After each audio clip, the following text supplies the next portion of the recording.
అందరికీ నమస్కారం.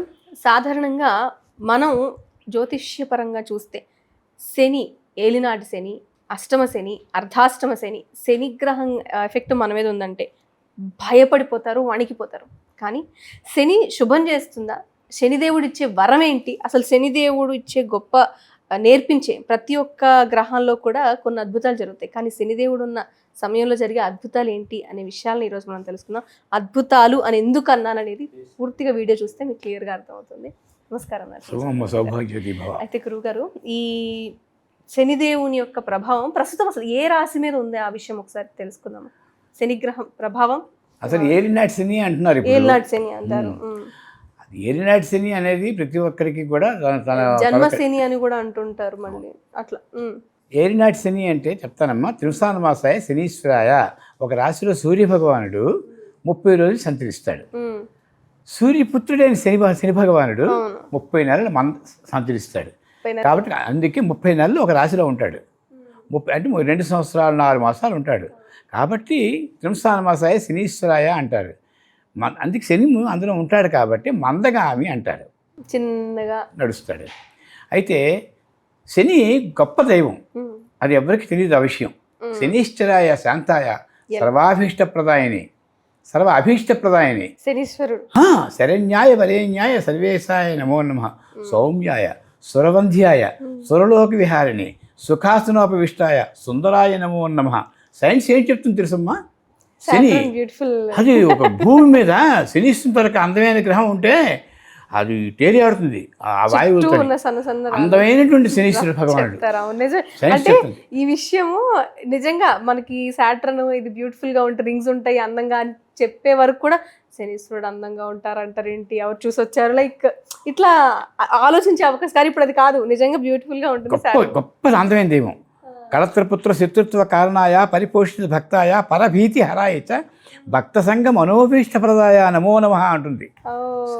భక్త సంఘం నమస్కారం చేస్తే మనోభీష్టప్రదాయ అంత ఐశ్వర్యకారకుడు బోలాశంకరుడు ఈశ్వరుడు భగవంతుడు. స్వామి ఏం చేస్తాడంటే పరమేశ్వరుడు ఆలోచించకుండా ఒక శ్లోకం చదివితే శివుడు సంతోషిస్తాడు. సంగీత ప్రియుడు, చెప్పక తప్పదు. ఈ పాయింట్, శివుడు సంగీత ప్రియుడు. ఎందుకే ఆరోగ్య ప్రదాత. బిషక్ చక్రవర్తి అని పేరుంది శివుడికి, బిషక్. కాబట్టి ప్రతి ఔషధ గుణాల్లో కూడా శివుడు ఉంటాడు. అలాగే సంగీత ప్రియుడు కాబట్టి ఆ సంగీతంలోనే ఒక పీక్ పీరియడ్ ఉంటుంది. మీకు అవగాహన ఉండాలి, మరోసారి మాట్లాడుకోవచ్చు. కానీ ఒక సంగీతం తారాస్థాయికి వెళ్ళిపోయినప్పుడు అక్కడ జీవం ఉంటుంది. ఆ జీవం పలికేసరికి మాత్రం ప్రతి ఒక్కరు ఆహానాల్సిందే ఆ పాయింట్కి. అది చెప్పుకోవడం మరోసారి చెప్పుకున్నాం. అప్పుడు మీరు జ్ఞాపకం ఉంచుకొని అడగండి, చెప్తాను. 64 కళల్లోని సంగీతమపి సాహిత్యం సరస్వత్యాహ స్తనద్వయం ఏకం ఆపాతమధురం అన్ని ఆలోచనామృతం. అమృతాన్ని పెట్టిండే భాగాలు ఉన్నాయి కదా, ప్రతి స్త్రీలో కూడా అమృతం ఉంటుంది కదా. ఆ అమృత భాగాలన్నీ ఏకం ఆలోచనామృతం ఏకం సంగీతమపి సాహిత్యం సరస్వత్యాహ స్తనద్వయం ఏకం ఆపాతమధురం అన్ని ఆలోచనామృతం అన్నాడు మహాకవి కాళిదాసు. కాబట్టి ఈ రెండు కళలకి కూడా ఆ అబ్బా అనే గుణం ఎలా వస్తుందో ఒకటి చెప్తాను, సాహిత్యం గురించి చెప్తాను, సంగీతం గురించి తర్వాత చెప్పుకోవచ్చు. సముద్రపు ఘోష నువ్వు ఎప్పుడైనా విన్నావా? ఉపరితలం మీద వాడవేనా, జలాంతర భాగంలో తిమింగిలామైనా నీకు అర్థం కాదు, నీటి పొట్టు అయితే తప్ప అన్నాడు. నిండి చేత రాలేదు నాకు, ఇలా అనాలి. ఎందుకంటే ఆ నీటి పొట్టుకి మాత్రం మొత్తం సముద్రం తలక ఘోష అర్థమవుతుంది. అంతటి గొప్పవాడు శనీశ్వరుడు. ప్రాపంచిక విషయాల్లో నవగ్రహాల తరగతి సమ్మేళనంలో శనికి ఉండే ప్రాధాన్యత ఏంటంటే మనిషి నైజం అంతా పూర్తిగా తెలిసినవాడు. ఎక్కడ శిక్షించాలో, ఎక్కడ అతను రక్షించాలో, మనిషి ఏం చేయగలుగుతున్నాడు, ఏం చేస్తున్నాడు, ఎక్కడా కూడా నువ్వు ఇలా చేయకూడదని చెప్పడు. చేసిన పాపానికి మాత్రం తప్పనిసరిగా పనిష్మెంట్ ఇస్తూనే ఉంటాడు. ఇంకోసారి చేయకుండా శిక్షించడంలో గొప్పవాడు. ఐశ్వర్యం ఇచ్చిన వాడిలో గొప్పవాడు. పిల్లకి పెళ్లి కాలేదంటే కొంచెం నిజం చెప్పాలంటే ఆడపిల్లకి వివాహం కావాలంటే శని కావాలి. ఒక రాజకీయ నాయకుడు కావాలంటే శని కావాలి. క్రమశిక్షణ ఎదగడానికి రాజకీయ నాయకుడు కావాలి. ఒక పెద్ద ఐశ్వర్యవంతులు కావాలంటే శని కావాలి. మీరు చాలా కొత్త విషయాలు చెప్తారు. నిజమ్మా, నిజంగా ఆ రాజకీయ నాయకుడు కావాలంటే 3/11లో శని భగవానుడు 3/11లో ఉండాలి లగ్నాత్తు గోచారంలో. గోచారంలో 3/11లో సంచారం అవుతుంటే ఈ ముహూర్తం గణితం కట్టి పలానా 11వ స్థానంలోకి నీకు శని వస్తున్నాడు. ఇప్పుడు రాజకీయ నాయకుడికి 30 నెలలకు నీకు మంచి రాజయోగం. ఆ 30 నెలలు ఎందుకు ఇచ్చాడు వాడి రాజకీయ జీవితం కూడా అప్పుడు 30 నెలలకు పండుతుంది. ఆ 30 నెలలు వాడు సాధించి ఐశ్వర్యాన్ని పొందుతాడు. చాలా గొప్ప లక్షణాలన్నీ కూడా శనీశ్వరులలో ఉన్నాయి. దానికి శని పెట్టనని, శనీశ్వరుడని, శనిగాడని దానాలు ఇచ్చి పోమనమండం కానీ అది చుట్టూ నవగ్రహ చుట్టూ కాలు గడిసుకోమంటే దేవతలు దైవాన్ని దూషిస్తే అంత మహాపాపం కదా. అది గురుగారు రాజకీయ నాయకుడు అవ్వాలన్నా కూడా శని ఉండాలంటారు. 30 నెలల సమయంలో అవుతారని చెప్పారు. ఎట్లా ఇంకా అంటే శని అన్యాయార్జిత విత్తాన్ని ఇస్తాడమ్మా. అన్యాయార్జిత విత్తాన్ని ఎక్కువగా ఇస్తాడు భగవంతుడు.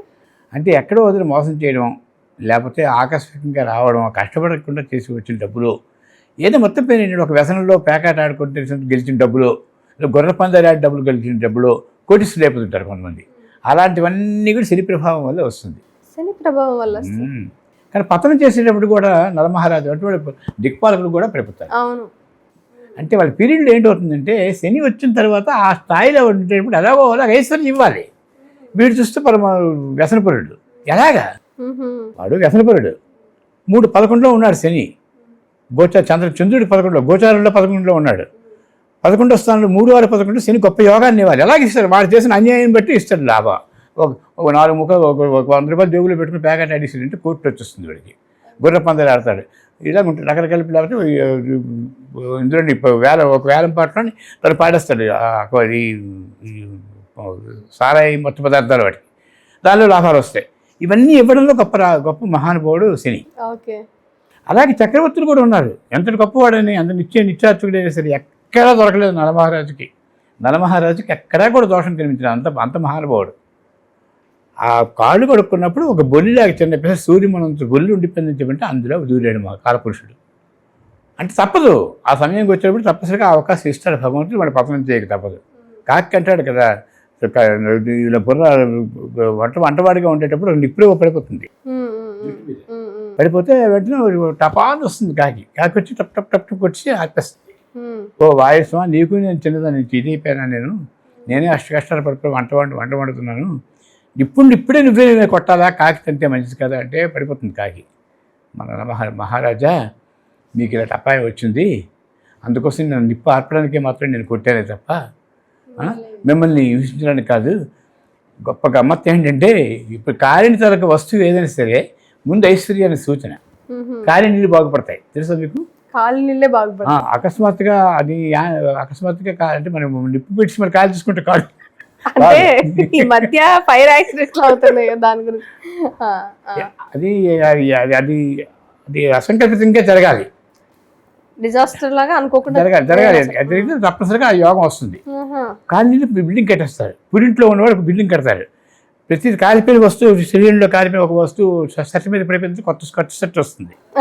ఇలా శరీరం మీద ఎక్కడైనా కార్చుకోకూడదు. అది పడాలి. జరిగితే అది కొత్త వస్తువు వస్తుంది. ఆ ప్రకారంగా ధర్మసూత్రం. నేను ఎందుకు అడిగానో చెప్తాను గురుగారు. సాధారణంగా ఆడవాళ్ళు వంటలు చేసేటప్పుడు ఎక్కడో దగ్గర చొక్కపడుతుంది, జరుగుతుంది, అందుకనే అడిగాను. అది పూర్వం ఏం చేసేవారంటే ఆ కాలిన వస్తువు ధరించడం మహాపాప తప్పు, తీసేస్తారు. కొత్త కొనుక్కుంటారు. తీస్తే మరి కొనుక్కోవాల్సిందే. ఇక కొత్తది వచ్చిన సంతోషం వస్తుంది, కానీ అది వరకు గుర్తురాదు. అప్పుడు రేపు పూర్వపు వైపు వచ్చేస్తున్నాను, నీకు త్వరలో నువ్వు చక్రవర్తి అయిపోతున్నావు అని చెప్పేసి సంకేతంగా చెప్తున్నాను అంటాడు. కాకి పాదాలు పడిపోతాడు నరమహారాజు. పూర్వపు వృత్తం అమ్మ చాలా పాతది. మా అమ్మగారు వాళ్ళ చరిత్ర వాళ్ళు చదువుతున్నప్పుడు అందులో ఉన్నది ఎర్ర కాగితంలోనే. అంత డీప్ గా చాలా ఎవరికి అర్థం కాదు. పురూరు చక్రవర్తి కథ ఉన్నదంటే పురూరు సచక్రవర్తి కదా. హరిశ్చంద్ర నలోరాజ పురుకుస్స పురూరవ సగర కార్తవీర్యశ్చ షడైతే చక్రవర్తిని. ఈ 6 చక్రవర్తుల యొక్క శ్లోకాలు మనం పేర్లు తలుచుకున్నట్టయితే శని దోషాలు ఉండవని చెప్తారు. పురూరు చక్రవర్తి భార్యకేమో నవకోటి నారాయణ అని ఒక షావుకారు ఉండేవాడు. ఆవిడ దగ్గర పనిచేసేది పాపం. కర్మవశాత్తు లేబర్ పనికి వెళ్ళింది. ఆ నవకోటి నారాయణ మోహించి ఆవిడనేమో ఇబ్బంది పెట్టడానికి ప్రయత్నం చేశాడు. అటువంటి సమయంలో ఆవిడ ఏం చేసిందంటే ఒక పెట్టెలో పడిపోయి అందులో పడుకుని పోయి తలుపు మూసుకుంది. నా భర్త తలక చేయి తలక పడితేనే నా ఈ తలుపు తెరుచుకోగాక చెప్పించుకుంటుంది. ఆ పురూరు చక్రవర్తి సముద్ర పొడ్డు వెళ్ళడం, ఆ సముద్రంలో ఆ పెట్టి పారేయడం, ఆ దొరకడం, మళ్ళీ పురూరు చక్రవర్తి ఆటుగా వెళ్ళడం, ఆ స్వామి మళ్ళీ ఆ పెట్టి మీద చేయి వేయడం, మళ్ళీ భార్య జయప్రదాదేవి మళ్ళీ బయటికి రావడం, ఇవన్నీ పెద్ద కథలన్నీ. ఇవన్నీ పుక్కిటి పురాణాలు కథలు కావు. ఆ శాస్త్రాలను అనుసరించి ఒక కథారూపంలో తీసుకొచ్చినటువంటి ఇతివృత్తాలు ఇవి. కానీ మూలాలు ఉన్నాయి, కథల రూపంలో పాములకు అందాలనే ఉద్దేశంతో అందించారు తప్ప కథలాగా చెప్పారు తప్ప అలా ఉండి ఇప్పుడు అలా కాదు. ఇప్పుడు కథలు పెద్దానికి ఒక కథలు తయారైపోతున్నాయి. ఇప్పుడు ఆ కథలు నమ్మకూడదు. ఇందాకన్నా వ్రతంకి వరలక్ష్మి వ్రతం కథ ఏంటి?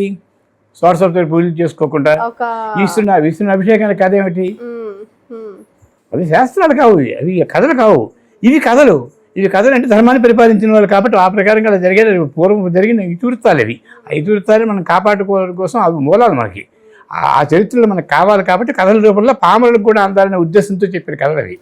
దానికి దీనికి తేడా లేదమ్మా కదా. ఆ ప్రకారంగా శనితరక విశేషం, గొప్ప విశేషం ఉంది. ఒకసారి ఇలాగే నేను రైటర్ని కాబట్టి, నేను కథా రచయితని కాబట్టి, కోట శ్రీనివాసరావు ప్రతి సినిమాల్లో కూడా ఈ శనిగాడు అనడం అని చెప్పి అలవాటు అయిపోతే నేను రాశాను. శనీశ్వరుని గురించి చాలా దీనిగా మాట్లాడుతున్నారు. శని పట్టింది, శనిగాడు అంత మంచిది కాదు. కానీ శనితరక ఎదుగుతారు ఇంచుమించు చాలా వరకు ఉన్నాయి. గురుగారు మీరు కళా భగవంతుడు మీకు మీరు ఇందాక మాట్లాడుతూ నలమహారాజు చరిత్ర ఎలా అయితే బేసికల్గా శనీశ్వరుడి కన్నా కూడా కలిపురుషుడు అనే పేరు కూడా ఇక్కడ కలిపురుషుడికి శనీశ్వరుడికి ఎలా కలిపురుషుడు మరి కలిపురుషుడు అని పెట్టారు. నాకు తెలియని విషయం నేను చెప్పను. ఆ కలిపురుషుడు ఎక్కడి నుంచి వచ్చాడు, ఏం చేశాడు అన్నది వాళ్ళు వ్యక్తిత్వాలు, వాళ్ళు ఎలా చదువుకున్నారో ఆచారం కాదు. ఈ శని నవగ్రహాల గురించి నాకు తెలుసు. వాళ్ళు ఏ ప్రకారంగా కలిపురుషుడు ప్రవేశిస్తాడు కలిపురుషుడు అని చెప్పారు. అది కాదు అయితే నాకు తెలియదు. నవగ్రహాల గురించి అడగండి. ఏలినాడ్స్లో వచ్చేటువంటి ప్రభావాల్లో ఆ వ్యక్తికి ఏ నక్షత్రం మీద ఏమిటి వస్తుందో అమృతుల్యం అని సబ్జెక్ట్. కలియుగంలో కలి ప్రభావం పడకూడదంటే నలదమయంతుల కథ తెలుసుకోవాలని చెప్పి తెలియని వాళ్ళు ఎవరు లేరు. అవును ఉంటాయి, కానీ కలిపురుషుడు వస్తున్నాడు చెప్పి ఇప్పుడు చరిత్రలు వస్తాయి. అదంతా కలగాపురం అయిపోయింది, మనకు తెలియదు. ఇది ఏంటంటే నక్షత్రాలను బట్టి ఉండేటువంటి ప్రభావం. నక్షత్రాలు 4 పాదాలు ఉంటాయి. అయితే ఇప్పుడు నలమహారాజు దమయంతి దేవి కథలో శనీశ్వరుని ఎఫెక్ట్ వల్లే ఆయనకి ఇది రాజ్యం పోవడము, చివరికి భార్య దూరం అవ్వడము, వికృత రూపం వచ్చింది కూడా అప్పుడే. అంతే కదా, ఇవన్నీ కూడా తక్షకుడు కాటు వేయడం, పాము కాటు వేయడం, సాలువా కూడా ఎగిరిపోవడం, చివరికి నువ్వు ఉంటే నూలుపోకు కూడా లేకుండా ఉండడం, సంచరించడం, భార్యాభర్తకి ఒకటే ఏకవస్త్రం అవ్వడం, ఇవన్నీ కథలు ఉన్నాయి కదా. పాములకు అందాలని ఉద్దేశం అన్ని అష్ట కష్టాలు, నలమహారాజు కష్టాలు అవి.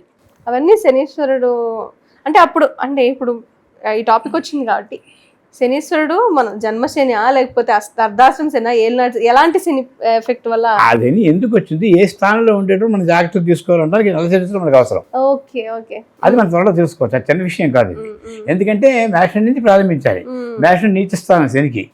ఇప్పుడు ఏంటవుతున్నది, ఇప్పుడు ఏళ్ళు నడుస్తున్నది కొంతమందికి. మేషం ఒకటి, మీనం ఒకటి, కుంభం ఒకటి, ఏళ్ళు నడుస్తున్నది. మేష మీన కుంభరాశులు కుంభం నడుస్తున్నది. ఈ కుంభరాశి వాళ్ళకి ఇంకెంత ఉన్నదంటే మరో 2.5 సంవత్సరాలు ఉంది. అంటే 2.5 సంవత్సరాలు అయిపోయింది. ఇంకా సంవత్సరాలు మాత్రం కుంభరాశి వాళ్ళకి ఏళ్ళు పోతున్నది. మీన రాశి వాళ్ళకి అది 2.5 సంవత్సరాలు, ఇది 2.5 సంవత్సరాలు, 5 సంవత్సరాలు పూర్తి అవుతున్నది. ఇప్పుడు అయిపోతుంది.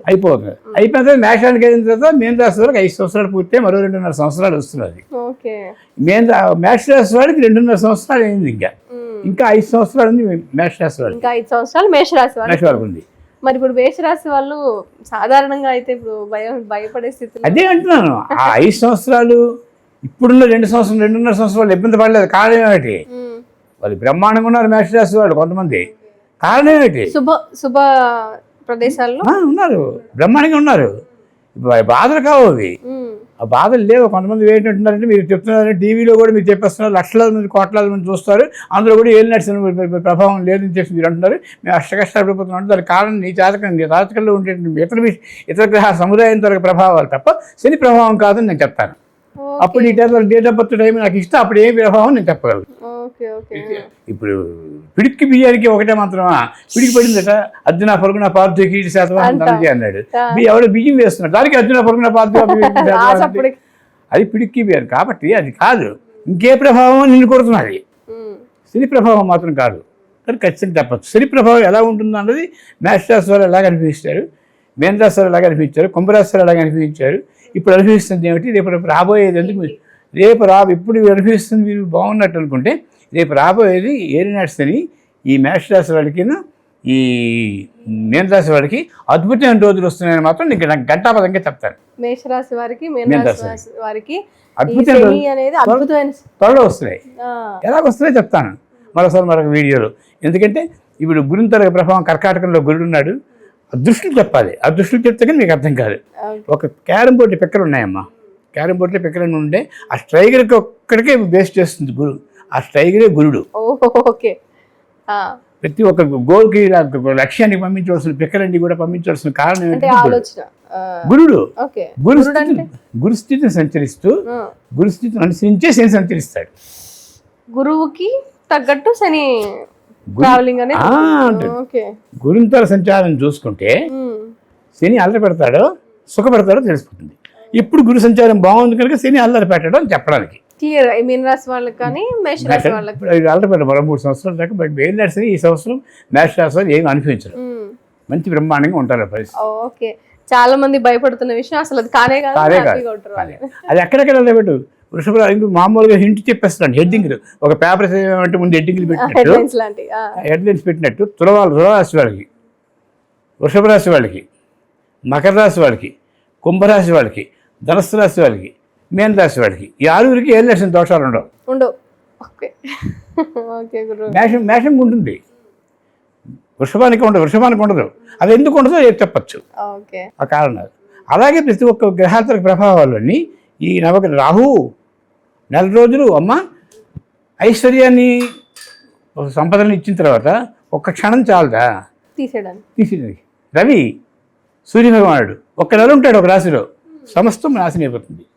సూర్యుడు 1 నెలలో మొత్తం క్షీణించిపోతుంది. ఆ నెలలో మొత్తం అనేక రకాల బాధపడుతుంది. సూర్యుడు అంటే వెలుగు అంటారు కదా, అంటే అసలు అది తప్పు. అన్నిటికీ ప్రభావాలు ఉన్నాయి, వాటికి ఇచ్చిన ధర్మాలు వాటికి ఉన్నాయి.